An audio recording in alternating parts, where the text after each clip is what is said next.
Welcome back, everyone. I got a question for you. Are you a little obsessed with your ex? Think about it, admit it or not. You may not have heard of the term, but it's called exaholic before, and it's a real thing, exaholic. And Dr. Cortney Warren is a therapist and contributor to exaholics.com. She's here now to talk to us about breakup recovery. Doctor, welcome. Let's get right into it. I feel like I need to grab my coffee. Go for it. First of all, Dr. Warren, let's just talk about realizing and accepting that maybe you are doing this. You are addicted to your ex. How do you know? How do you know? If you are going through a breakup and you can't stop thinking about your ex, you're fixated on them, you want to check up on them all the time, you're desperate for them, you might want to call them every 5 minutes. You're on their Instagram page, You're Facebook on their Instagram page. You can't let go of the social media. You are reeling and sad and you feel like your whole life is falling apart.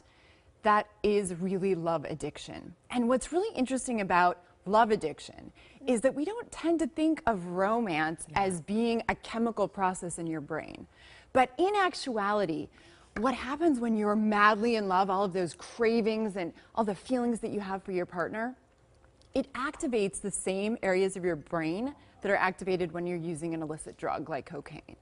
And so you literally will become addicted to your partner. And in some ways, that's very healthy for us because we need to bond. We're very social animals. Humans. It's definitely worse today because of social media, right? Back in the day, before Facebook and Twitter, we could kind of break away from the ex a little easier. But now we have all of this stuff. I've been through a couple breakups. I used to just call my girlfriends and we would just be out like every night. They would keep me not thinking about it. So what do you do?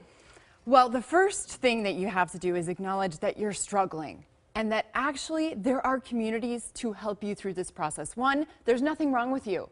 This is actually a biological process that happens when you're madly in love with someone and then it doesn't work. And so don't blame yourself. You're not alone. Exaholics.com is a community resource for people who are struggling through breakups. And there's like, I was checking out the website, there's like a 12-step program that you actually enroll in. And you have conversations and you open up this dialogue for other people to bounce ideas off of. Well, I'm just going to say something to you, Doctor. Please. They say it takes 13 days to break a habit, like a sugar habit or, you know, cleansing your system. Give us something tangible. I mean, if I'm on looking, trolling. The first thing I would tell you. And I'm triggered. What do I do? Is stop contacting your ex, which does make social media so much What if they contact you?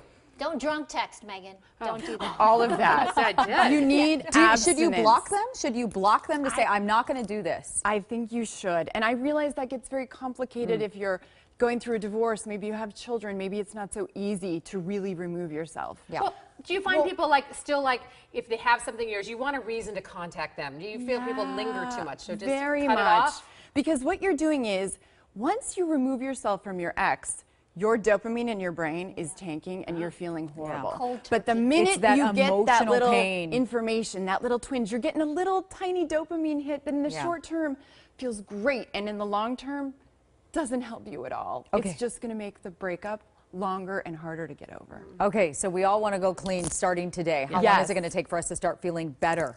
Yeah, it really depends on you and your relationship. But what I would say is social support is so important.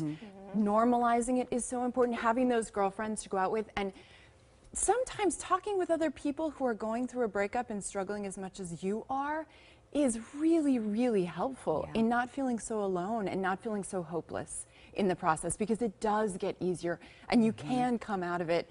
Actually, you can come out of it even better than when you were in the relationship. Doctor, thank you. Yeah, just speaking from personal experience, I mean, I got tired of talking about it. I got tired of talking about it. We're asking for a friend. We're asking for friends. No, I'm admitting it. I got tired of talking about it, tired of sulking about it, so it was like over. So thank you. Yeah, thank you. Also, I was looking on the website, you can remain anonymous, so there's a tidbit for you. In fact, you have to remain anonymous. Oh, there we go. Thanks. Still to come a little later from the arrangement, we've got Christine Evangelista. She is here. But next, Charlie Rose hosting a new show about men brought down by the hashtag #MeToo movement. We'll tell you who asked to produce it and the answer